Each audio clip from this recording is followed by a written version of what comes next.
It's these substandard motels on the law, corner of 4th and Fremont Street. Appealing only cause they're just that unappealing. In practice, Catholic would cross themselves upon entering.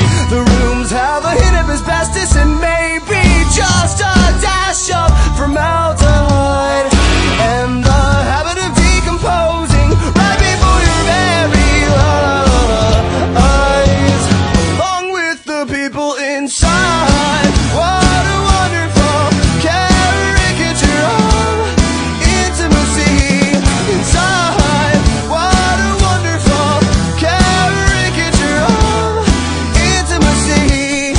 Tonight's an inch range from a lawyer and a virgin, rising with a rosary tucked inside her lingerie. She's getting a job at the